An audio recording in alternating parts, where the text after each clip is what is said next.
All right. Are we all good now? Yep. And y'all might hear my dogs in the background there. They think y'all are all here with us. So thank y'all for having me tonight and going through with all the tech stuff to get me patched in. So as Linda was mentioning, what I do is rainwater harvesting gardens. Sometimes those are referred to as rain gardens. Another term for it is rainscaping. So if you've ever heard about xeriscaping is great because it's a form of water conservation, whereas rainscaping goes a few levels beyond that, and we're actively regenerating the water supply in the aquifer rather than just conserving water. So as an example of what that looks like, here is a rain garden full of water. This one is out by Lakey and Lost Maples State Park. As we were building this system, it rained on us and we were able to see these systems in action. When these are planted, they look really lush and beautiful. So this is kind of a work in progress. The whole point behind rainscaping is that we are saving the water. Basically, we're digging out a bowl in the ground that allows us to slow the water down, spread the water out, and sink the water into the soil. And if y'all learn nothing else from this talk, that is what I'd like you to remember, is slow the water down, spread the water out, and sink the water in. And with your group there, maybe y'all can participate with me for a moment and say it all together. We're going to slow the water down, spread the water out, sink the water in. Awesome.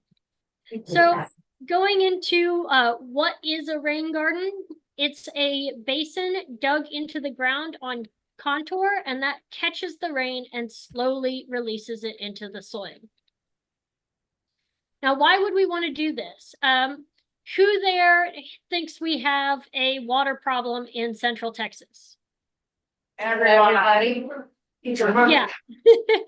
Every group I talk to, everyone's like, yeah, we absolutely have a water problem. And that problem is twofold. We have droughts and we have flash flooding. And to think of those problems as two separate problems isn't accurate. They're two sides of the same coin. When we get rain, we get too much all at once. And when we don't have rain, we don't have any for a very long period of time. And that's why doing everything we can to catch as much water as we can when it's raining and slowly release that is such a powerful tool. And that's what rain gardens or rainscapes do. So when we slow that water down, spread it out, and sink it into the soil, we're able to filter the runoff pollution. When that water sinks down, it goes into the aquifer to help us recharge our local groundwater supply. We're also conserving water because we're not having to pull water out for irrigation as much because there's a pocket of water that sits under the soil where these systems are. This improves water quality because we're not getting as much pollution flash flooding into there, not as much sediment when the flash floods rip the soil apart. This also helps to protect our streams and rivers from the flash flooding and keeps them flowing for longer in between rain events. This is a way that we reduce the amount of water that rushes into the rivers, so we're reducing flooding potential. We're also creating habitat for wildlife. We're creating a space that's more resilient to drought. And compared to a lawn that needs to be mowed on a weekly or every other week basis, these type of gardens we generally maintain once a month or once a quarter, depending on how new they are. And also these systems can look really beautiful and enhance curb appeal. So here's some examples of rain gardens in action. You can see that the basin of the rain garden, the bowl, if you will, is holding that water in. We've got a couple of examples here. This one has 3 tiers because there were some oak tree roots there that we dug around and covered up again with soil and with limestone. I like to say that these systems make the earth smile, and this image here is showing that big smile full of a ton of water. This is an example of a rain garden when it doesn't have water in it. It still looks beautiful. So these fill up with water when it's raining, and then typically in under 48 hours, the water sinks down into the soil, which means that there isn't time for mosquitoes to breed in those places. It just holds that water for a short period of time. At our headquarters, we have rain gardens, and I have to basically run out there while it's raining to be able to see them when they're completely full, because within an hour or two, we're on top of a limestone hilltop. Within an hour or two, that water has sank down into the limestone and the soil and is back in the aquifer below us. Here's another example of a test fill of a rain garden before it's fully planted. And this system here has caught a bunch of water in a rain event. And it's acting exactly as it's supposed to. It fills up, and then there is a dry creek up here in the upper left where the water overflows and can join the next rain garden. And with these systems, we get to see a lot of beautiful blooms of native plants like this pink evening primrose. So to understand this system better, I'm going to talk you through the journey of a raindrop. Imagine as your raindrop falling from the sky, first you're going to hit a rooftop. And for every rooftop or roadway, there is 623 gallons of runoff per 1 inch of rain. And that adds up very quickly when we have subdivisions, when we have large parking lots, roads. All that water adds up and contributes to flash flooding. So for an example of what 623 gallons looks like, that's a 623-gallon tank.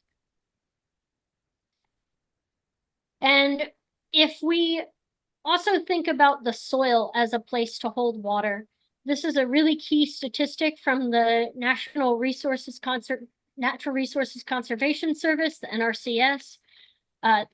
For every 1% increase you get in soil organic matter, the soil becomes more spongy and can hold 20,000 more gallons of water per acre. So if you think about that, here's a 20,000-gallon tank. Every acre can hold that much more water per percentage point increase. So not to get too deep into the weeds here, but it is very possible to raise the soil matter, organic matter, from less than 1%, which it typically is in most lawns and manicured spaces, up to 5, 8, 12%. In doing that, you gain 20,000 gallons per percentage point. So for example, if you have an acre of land and you go from 1% soil organic matter to 5% soil organic matter, you gain 80,000 gallons of water storage capacity. That's 4 of these tanks in that acre of land itself. So that's one of the things that's so powerful about these systems in relation to rainwater harvesting tanks is those tanks always have a set volume that they can hold. That tank will always and forever be able to hold only 20,000 gallons. With these living systems of rain gardens, we're able to, as we improve the soil quality, continuously improve the amount of water storage in the ground itself. So again, coming back to that journey of a raindrop, if you're a raindrop falling out of the sky, you hit that roof with all the other raindrops. You might flow through a gutter or a downspout or just off the surface of the roof. You flow across the land. And if there's no rain garden to catch you, you're going to go out into the street, down into a storm drain, and then contribute to a river. And there'll be thousands of raindrops all rushing at once like a stampede at Walmart on Black Friday. But if there's a rain garden there, you can slow that out and disperse that water. So rather than all rushing to the river at once, that water catches in the basin of the rain garden, it sinks down into the soil profile, and it eventually trickles through that soil. It still makes it to the river, but it's not getting to the river all muddied and in a torrent, in a flash flood. It's instead trickling there through the soil, being filtered. It's going into the aquifer, and it reaches the river much more slowly, which means that a rainfall that we get in April might take months to reach the riverway and come out in August in a clear trickle.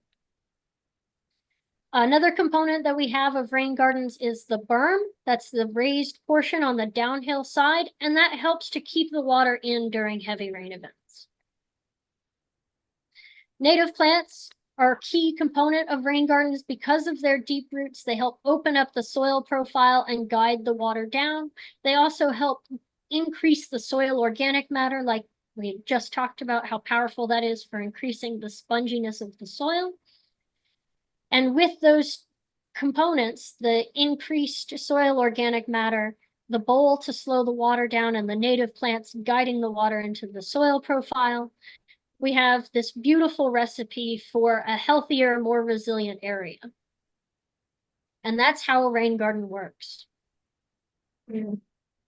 So thinking about our developed spaces, when we don't have development in a space, typically you get about 25% of the rainwater doing what's referred to as shallow infiltration. It sinks into the upper part of the soil profile. And then you have another component that's deep infiltration, where it sinks down into the aquifer and groundwater supply. Typically, you'd expect about 10% runoff, and you'd also get about 40% of that evaporating. When we have just a single home on that area and it's mildly developed, you get a modest percent more runoff. But as a space becomes more and more developed, you get less and less water sinking into the groundwater supply and more of it running off. So a downtown area, when those raindrops hit that area, they're rushing off and going into a storm drain. They're picking up all sorts of whatever's on the street, whether that's trash or oil drippings or heavy metal shavings from every time that someone hits the brake. All of that rushes into a storm drain and goes unfiltered out into the creeks and rivers. It can also be a flash flooding situation that can be extremely damaging. With less infiltration into the aquifer, that also means that while people are moving into the space and drawing out more and more water, there's less and less going into that shared water bank account underneath our feet. I know we all don't want to share a bank account with everyone who lives around us, but in terms of water, that is what's going on. We all share a water bank account. And right now, there's a lot of draws being made out of that water bank account and very little water income. Rain gardens are a way to get more water income, because in a natural system, we would have had a lot of that rainwater sinking down into the soil and recharging our groundwater supply. But as we build more homes, as we develop more, we get less water going into that water income, our shared water bank account, which is the opposite. So remembering that, we want to make sure that we can get more infiltration into the groundwater supply. Flash flooding can be absolutely devastating. These slides come from the professional hydrogeologist Raymond Slade. He gave me permission to share this. We have a long history of flash flooding in this area, and it only keeps getting worse. This is an area that's referred to as Flash Flood Alley. And as we develop more, that becomes higher and higher intensity. Looking at this graph, think about COVID, how we wanted to flatten the curve. In a highly developed area, the water over time, as it comes in and during a rain event, you get this really high peak. That's when you see the water rushing through the creeks and rivers. It's absolutely flooding. It's muddy. You've got trees going down. Homes getting flooded. These are the really dangerous moments. In a natural system without all the development, because there's not all that water rushing in at once, you get this much more gradual curve. The water may be rising during the event, but it's more gradual. So what we're trying to do with rain gardens and with rainwater harvesting in general is to flatten this curve down, slow the water down, spread the water out, and sink the water into the ground. That peak, that high point where there's a lot of water coming through at a very short period of time, that's when erosion like this happens and you get really damaging scenarios. I definitely want to own this home here on Walnut Creek after this flood event. They lost so much bank that now their home is right on the edge of collapsing into that area. People who are downstream of big development suffer from these kind of problems because we're moving water out of our developed areas too quickly and creating problems for our neighbors downstream.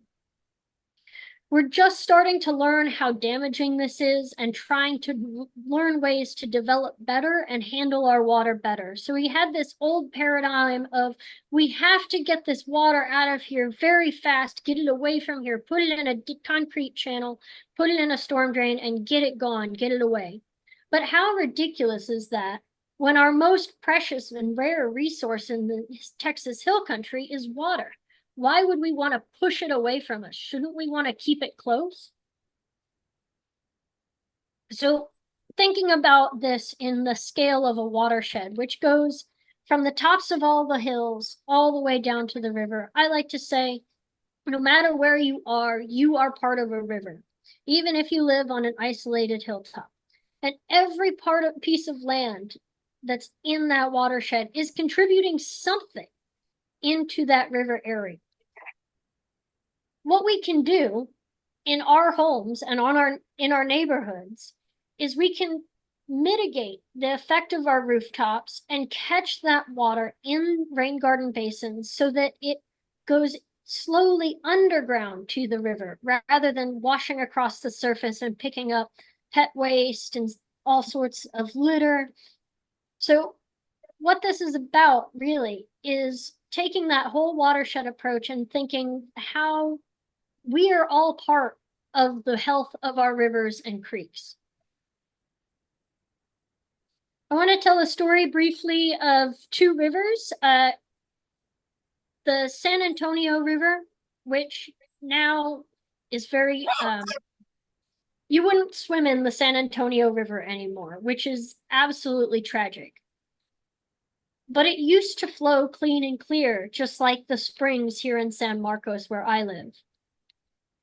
So in San Marcos, we do have storm drains that go from the city streets out into our beautiful river.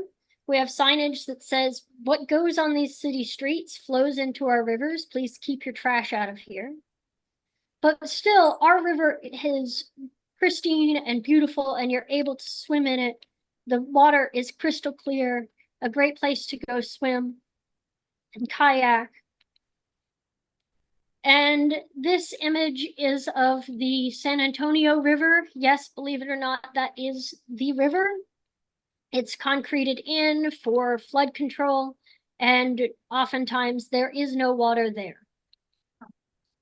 This is farther down on the San Antonio River in the Mission Reach Restoration Project, which is a really wonderful river repair project.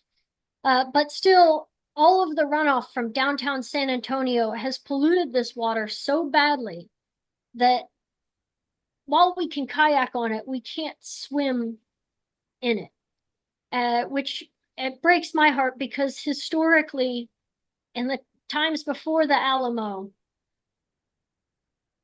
that water flowed as crystal clear and beautiful and swimmable as the San Marcos River. Breckenridge Park used to be a lovely place for people to swim, and now it's not swimmable. That is the San Antonio River along the Riverwalk. Again, not a great place for swimming, and that has to do with the development in the surrounding area is creating that condition in the river. Here's a willow tree on the Mission Reach doing a great service of catching a bunch of trash, but trash is just the most visible symptom of the pollution that comes from flash flooding and runoff. There's also oil and gas drippings, heavy metals, even the heat from the water rushing off the streets can create harsh conditions that create fish kills. So when I give these talks, what I'm asking people to think about is how can we be part of the solution to our flash flooding and drought problems? And this is a picture of pulling trash out of the San Marcos River, but you don't have to go into the river and pick up trash to be part of that solution. Just by having a beautiful rain garden, you can be part of that solution. So what this is a small scale and collective solution to stormwater pollution. Each person can contribute a drop in the bucket. Yes, each one of our homes is just a drop, but with enough drops, enough change, we can inspire more and more people to have beautiful gardens full of native plants and do something right for our waterways. One thing that's important to note is these rain gardens aren't taking water from the river. They're actually giving it to it in a slow way. So what happens is that water in the rain garden basin sinks into the saturated zone and flows underground to meet the creeks and meet the river. So traditionally, again, what we've been doing is creating a problem. We pave it, we pipe it, and therefore we pollute the water around us. But what we can do, and we have the power to change our flash flooding and change our drought situation by slowing the water down, spreading the water out, and sinking the water in. This is an example of a small farm near where I live out in Maxwell. They have these agricultural terraces that are catching the rainwater, and this is helping their fruit trees to grow. They're using the free water that falls from the sky rather than having to use city water or water that's pumped out of the ground to irrigate their fruit trees. And of course, when it's not raining, yes, they do sometimes have to irrigate and pull water out of the ground, but they're also giving back water to the groundwater supply every time it rains, and they don't have to pull out as much because this area stays moist for a lot longer than if this was flat ground or ground that the water just hit and ran off down into the nearest creek or river. So all of these groups throughout the country are saying basically the same thing. We've got to slow it down. We've got to sink it in so that we can recharge our groundwater supply. I love this little fish down in the corner here. He says, let's keep the creek clear, cold, and copious, dude. Thinking about our desired future for this area, we want to have people come to our creeks and rivers to recreate. We want to be able to enjoy those beautiful, magical places that make the hill country so special because of the springs-fed rivers and lakes that we have. So if we don't take care of that, though, we're going to lose it. How many times have we seen rivers run dry? I just drove past the Blanco River, which was completely dry in places. The Guad has run dry in places. And that's really tragic and disturbing to see. And it can feel like an overwhelming task to how do we fix this? But it's not impossible if we put our minds to it and if we do the work to make it happen. And that overall will benefit us for many generations to come when we transform flash flooding liabilities into groundwater assets. That's what this is all about. So looking at the rain gardens, I know I've spent quite a bit of time here talking about what and why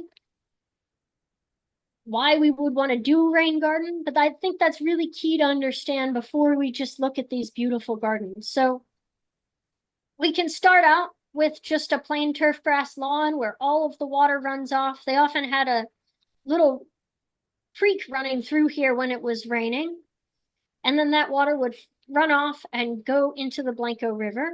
So we wanted to catch that. And we'll catch that using this swale and berm technique. So we've got this cross section here showing where we can catch the water and how this soil is mounded up, and that helps the trees to grow. And this green stormwater infrastructure has been used in the Northeast to help keep the Chesapeake Bay clean. It's incredible to see how these areas, the water quality has improved over the course of 20, 40 years by using these techniques. And we talked a little bit before about the power of the native grasses to help sink the water into the ground. The native grasses and the prairie that used to be here created pathways in the soil of least resistance, which would be known as root channels. Everyone hates root canals, but we should all want to have root channels. That's how I remember it. Root channels. That's what we So we're also able to provide habitat for wildlife this way. Bunch grasses are great for carbon sequestration. The prairie that we had in these areas was so powerful for helping the water sink into the soil. That's why we have the aquifers that we have and the spring-fed water that's been percolating through the ground for a very long time. This is a very famous diagram. I imagine many of the NIPSOT regulars have seen this before. Over on the left, we have the turf grass, which has very, very shallow roots and doesn't do particularly well in droughts, and also doesn't help water sink into the soil very much. And then the rest of these are native plants, and you can see that, yes, they have wonderful roots, and those are creating root channels through the soil to help the water sink down and infiltrate deeply and rejoin the aquifer. And everything is a watershed. Every single hilltop, every parking lot, all contributes to the local creeks and waterways. So getting into how we do what we do, to understand how the water flows, I don't always have the luxury of seeing a space while it's raining. So we get fairly technical here and do what's referred to as LiDAR digital mapping. We look at topography lines and we model where the water is going to flow during rain events. So just a quick refresher on topography maps. When you have a space that's raised like this, the topo map will show these lines of different elevations. And with that, we're able to say, okay, well, here's a place where we can make a bowl from the gutter. We're going to create a space for that water pond and sink down into the groundwater supply. So for an example, we did this project for Garcia Street Urban Farm in San Antonio. First, we look at the elevations. So we've got higher elevations in red, lower elevations in blue. And then we look at these blue lines are representing where the water flows when it's raining. It's like being able to see little creeks and rivers that form only when it's raining, without it raining at all. So frequently we see these lines right along the street. If you've gone out during a rainstorm, you've probably seen right along the curb, there's water flowing there. So there's a blue line right along that curb, and it heads down into this Garcia Street farm space. Here's an image with just those drainage lines, so we can trace how far up those watersheds go. There were quite a lot of flooding problems right here because there's lots of watershed area that feeds into that. If we trace these lines back to the top, back to the headwaters where these end, that's the headwaters of each little watershed. We're going all the way up here. All of that contributes to this point down here. That's quite a lot of water that goes to that space. Another thing that we do is break down these micro watersheds and see which small areas feed into these blue lines. And that allows us to say, okay, for every 1,000 square feet, we have 623 gallons per 1 inch of rain. How much water can we expect at any given point on this map? And we also look at it with the topo lines because we do want to follow the contour with our rain gardens. If I did a rain garden crossways with these, well, I'd just create a space for water to rush off even faster. But going with the contour, that's when we get to slow the water down and sink it into the soil. So with that information in mind, that's how we generate these designs that show, yes, here we have a great opportunity to catch water. We're working with the contour, and every time it rains, we'll slow the water down and sink it into the soil in these spaces. In this instance, we left a lot of open space for row crops, but we do have some large terraces that have fruit trees on them to help with erosion, and any soil that runs off of these tilled spaces can get caught in these basins and then brought back up to the berms rather than being lost in flash flooding events. So this is a digital mock-up of the work that's planned for that space. The Garcia Street Urban Farm in San Antonio is part of Ecocentro and the San Antonio colleges. Definitely worth looking into that project if you're ever in that area. In terms of residential work, we not only can do this for farms, these techniques are valuable wherever water is valuable. So looking again at a residential landscape with an elevation map, we can see those blue lines showing where the water flows, and we want to intercept those blue lines to catch as much water as we possibly can.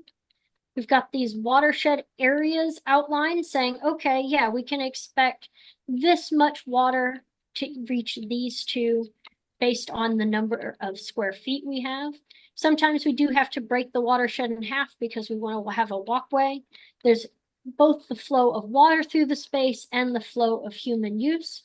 So this is a mock-up showing rain gardens that are less linear, but still perform the function of slowing the water down, spreading the water out, and sinking the water in from the top of the yard all the way to the cliff face, and the Blanco River runs down here in the upper left corner.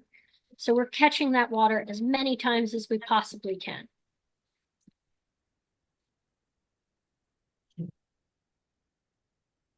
So those are just computer designs. They're just pictures on paper, but when they come to life physically, they look even more magnificent. This particular project in San Antonio had 12 acres draining into this backyard. And this woman called us because every time 2 inches of rain fell or more, she would have water coming in her back door, which was a terrible situation for her to have, continually struggling with that. So we did a watershed analysis to analyze what was going on. We found that there was 12 acres of water draining into her backyard and aimed directly at her back door. So what did we do? We found a way to catch that water, slow it down, divert it, and if it became too much water for the system to handle, we routed it around so that it no longer flooded in her back door. So some features of this project, we used some shade-tolerant native plants. We did mulch paths and river rock for the basin to give it a really nice aesthetic. We didn't need to deal with the gutters or downspouts because most of the water in this situation was flowing across the land rather than coming off of their roof. We mitigated the pooling that they had around their foundation from the water going toward the house. And we created spaces for the water to sit where it avoided the flooding. So here's some plants ready to go in right before installation. This is a partial completion. We've almost got it done at this point. We've got our beautiful Greg's mist flower there. We've got a red yucca. And these white areas are all basins that are designed to catch that water and sink it into the soil. We've got a design diagram here showing the direction of water flow and where each plant is going to go. We did find some little critters in that space. I believe this is a earth snake of some sort. And we always try and move them out of the way as much as we can. And this is one of the first days starting the project. We took our little mini excavator out there and started digging out these basins to shape the space so that we had those bowls to catch water in it. This client did want some drip irrigation to help their plants survive in the event of a drought. So we are laying the foundation for that as well. And those blue flags represent areas that we are about to dig out into to create bowls. After planting, but before putting down mulch and stone, here's what we've got. This green pop out here in the lower corner is showing a place where a pipe is so that we can divert water to this basin, and we eventually dug a large dry creek to channel the water. It's essentially a trench that's filled with rocks and graded in a particular way to guide the water out of the yard here so that the rain gardens don't back up and flood near the house. So we caught as much water as we possibly could catch and then let it go when there was too much. I'm happy to report that this client got back to us after a 4-inch rain event and they still had no flooding in the house. This system handled that intense amount of water very well, and they caught probably about 2.5 inches before it started spilling out and going through these dry creeks and heading toward the street.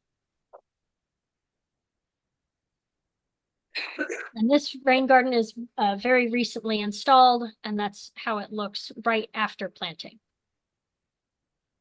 Sorry, what was that? Is someone trying to talk? No. No. It said that was very nice. Awesome. I'm glad to hear it. Thank you. So this is that space. This is a panoramic shot standing in the center of it, looking around. So we've got lots of basins to handle that immense amount of water that came into that space. So the process that we use to go through this and to create these gardens is to first identify the client's goals, understand what are we going for here? Yes, we want to get rid of the turf grass and we want to have native plants here, but do we want that to be more formal? Are we going for a wild pocket prairie? Do we want to have mostly plants for birds or mostly plants for butterflies? Do we have any deer in the area that we need to plan for highly deer-resistant plants? And starting out with a bare lawn and creating a rain garden full of native plants. This woman reports that now every time it rains, she's out there on her porch, just waiting to see how much it fills up. So after we've done our designs and our watershed analysis that I talked through earlier, what we do is we start laying these out and digging out the spaces. We create these basins. This is referred to as earthworks. So just I consider this to be sculpting the earth before we can come back later and paint it with the plants. So these dugout spaces are the areas that'll hold the water when it's raining and help that space be resilient to flash flooding and drought. Of course, everyone's favorite part is planting. We've got a beautiful passion flower there. One of my favorites is Eastern Gamma Grass. This root system is absolutely wonderful. It's a real workhorse for sinking water into the soil. We get those little plants into the ground. Often we plant little itty bitty plants because they grow in very quickly, and that gives our clients more bang for their buck, allows for lots of diversity, and makes it so that there's not as much labor going into planting each individual plant. Plus, we've also found that the 4-inch plants require less water to get established, and we're all about using as little irrigation as possible to make these projects happen. So this project is in its first summer. It's starting to grow in and have beautiful blooms. Again, right after planting, they do sometimes look like a gravel pit because the plants are really small, but the same space 6 months later will be absolutely full of gorgeous native plants like a golden groundsel in that last picture. Before we, move on to our finishing touches of mulch and stone, we, if the client wants, lay down irrigation so that they don't have to hand water. We always use drip irrigation to make sure that we're minimizing our water use and getting the appropriate moisture to the plants just around their root zone. Then for most people, the planting is a really exciting day.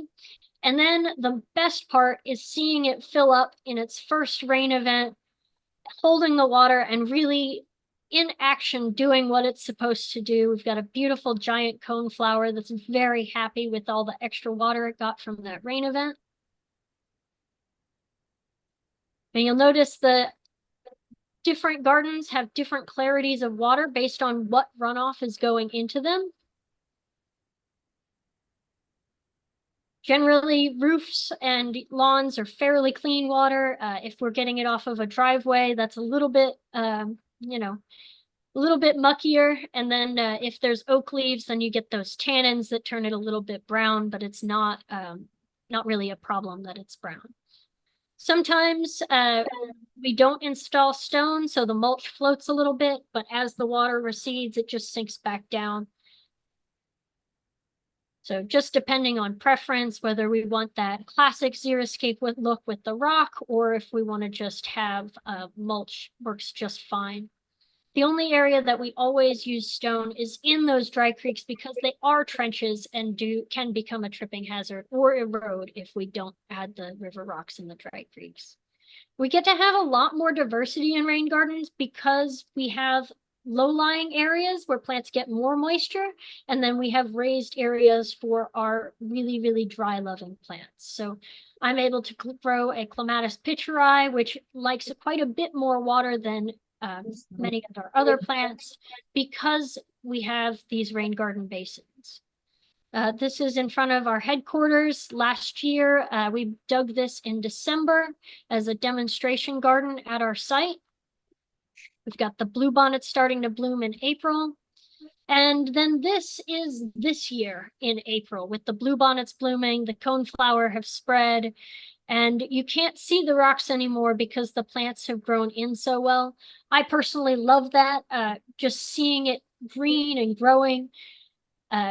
It's very hard for me now to see the water in this basin when it does fill up because it is so covered by plants, but that means that we've got a lot of living mulch in that space. And this is more of a wildscape aesthetic rather than a more formal garden aesthetic. But this demonstrates just how much growth these gardens have within a year.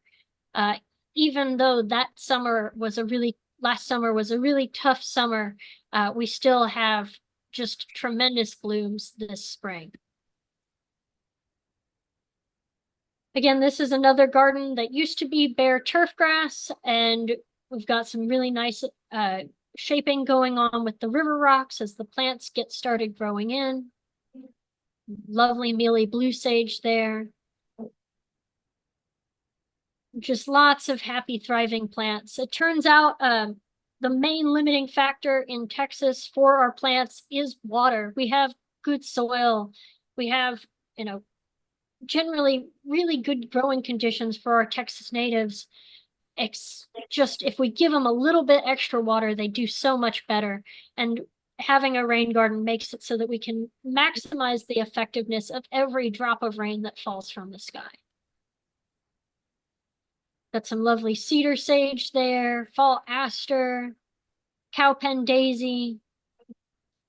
And, going through that first year, maintaining the garden, making sure that the new plants grow in well, that's the most important year of babysitting that garden, because that first year when the plants are small is when they are most likely to have weeds come in. But when they get really full of the plants that we want to have, the weedy species tend to get shaded out. I've successfully used in our yard Maximilian sunflower, flame acanthus, and fall obedient plant to shade out an area where I was struggling with Bermuda grass. This project I might just skip this. I'm not sure what the timeline is for y'all in that space. If I could get y'all to give me a little feedback on whether I should go through this project quickly or take questions now. No, okay. What's the timeline? What's the timeline that you have right now? Well, it's kind of up to you. Can you stay a little while longer? You're fine, yeah. I'm happy to stay a little longer if y'all are. I just want to be respectful of y'all's time and space there. Thank you. Do they need the mic, Richard? No, speak and she'll hear you. Anybody have questions? Now's a good time. How do you get the topo maps? Yeah, so the topo maps we get by we use LiDAR data, which there's data sets available. We can also it's possible to fly that LiDAR data with drones. Basically what happens is they bounce lasers off of the ground, and the rate of that return to the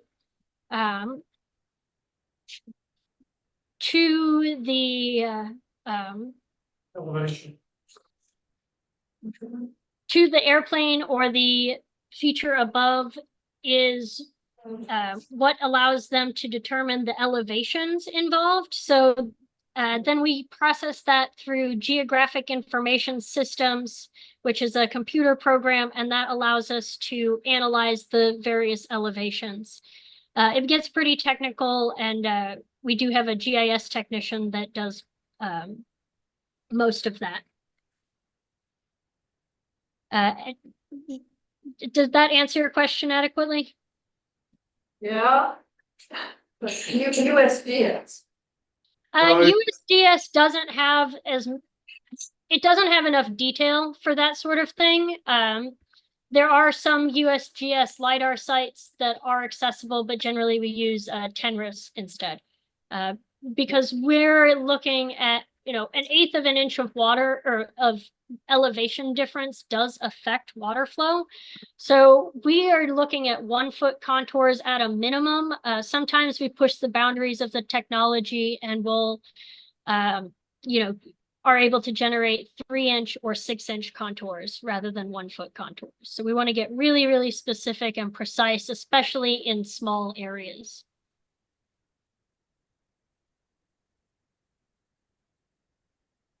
Any more questions? I have a question. Pardon? I have a question. Our soils here generally are very clay. And so they don't absorb water very well. So, how does that work with perennial? Caliche? Yeah. Well, caliche implies it. Shannon, Yeah. That's a great question. So the blackland prairies that we have had historically growing were covered in those big bunch grasses that had very deep roots.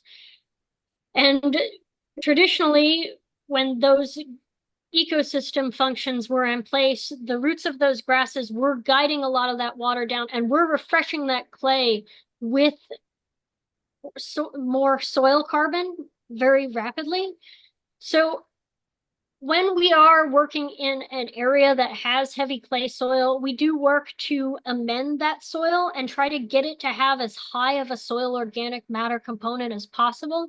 We'll also use a tool called a broad fork to open the soil up and create basically passages down into the soil so the water can reach deeper. And as the grasses that we plant develop and mature, they do open up the soil profile quite a lot.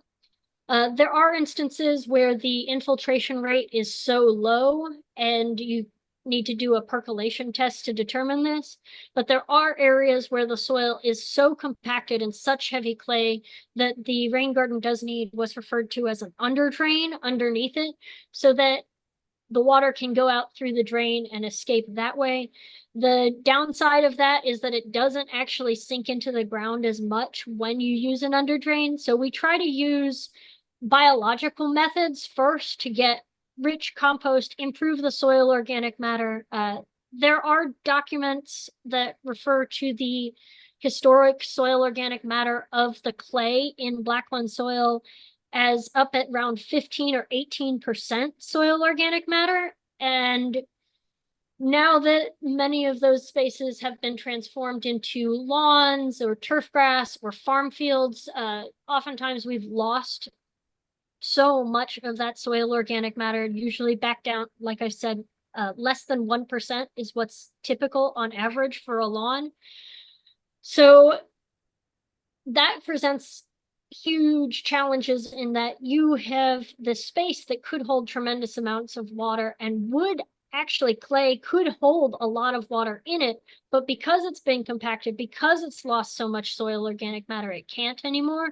So this is where the regeneration comes in, of adding a bunch of compost, adding a bunch of microbes back into that space, getting a healthy biology going so that the soil is healthy and can cycle carbon, and then you get soil that acts more like a sponge. Even that clay can act more like a sponge than if it's the soil that is oftentimes lifeless in lawns and agricultural spaces. For more information on how that works, there's a wonderful book by a woman named Nicole Masters.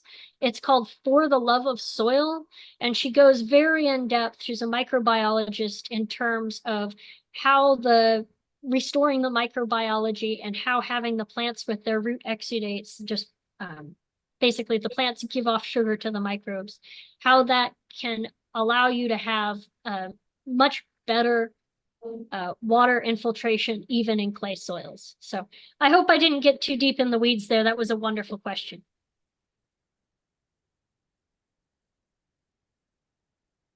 Okay, I have a question. I didn't see a good cutaway that explains to me how this garden stacks up.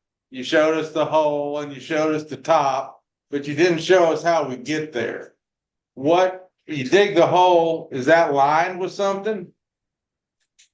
So no, these holes are not lined. I did show you the full process. Basically, we go from a hole that's dug and not lined, and we put the mulch over top of the dug hole, and then we put the plants in, or we put the plants in, then we put the mulch down, then we put the stone down. For the most part, The stone is kind of like your mulch, it just controls the surface erosion and that type of thing.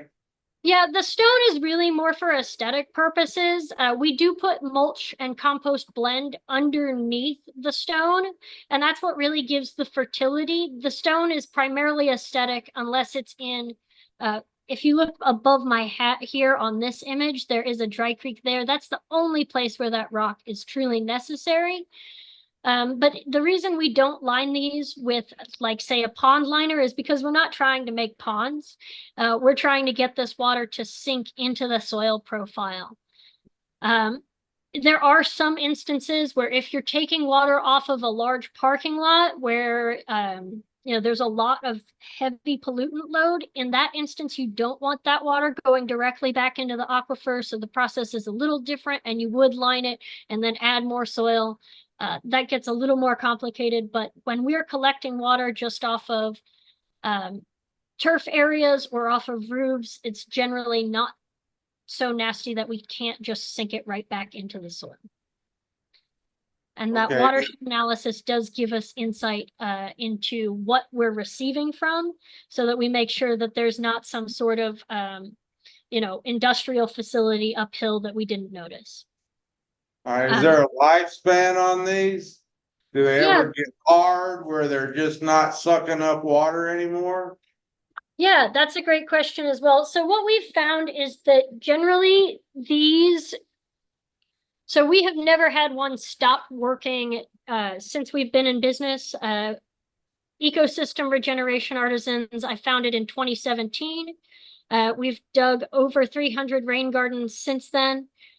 And the rain gardens themselves are all still functional. The maintenance for these systems, it does require checking the dry creeks for sediment periodically. The only component that has ever broken on us is these dry creeks, and that's when they receive sediment or are clogged with weeds, or the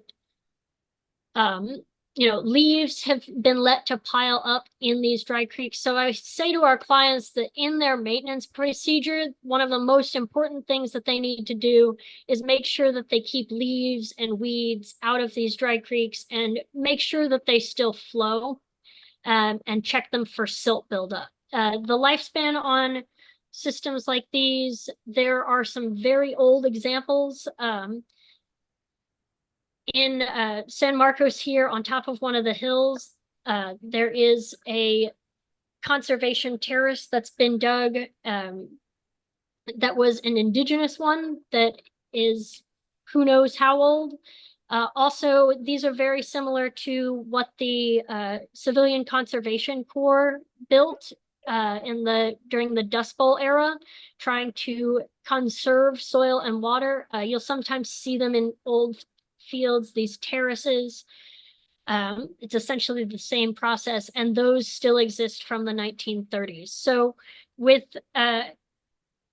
when we build a system like this, we can expect it to last for a very, very long time unless it is filled back in intentionally. Yeah. Just check the dry creeks. That's one of the big maintenance components, and maintain it like you would any other native plant garden. Did that answer your question? Yes.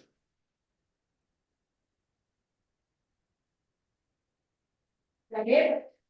Any other questions? Here's going to, this has been recorded, and this will be up on our YouTube channel as soon as we can get it up.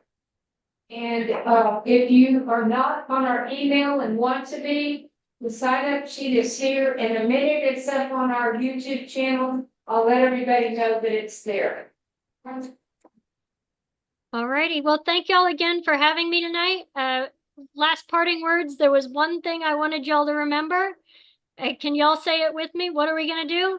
We're gonna slow the water down, spread the water out, sink the water in. Thank you. Yeah, thank y'all. Have a great evening.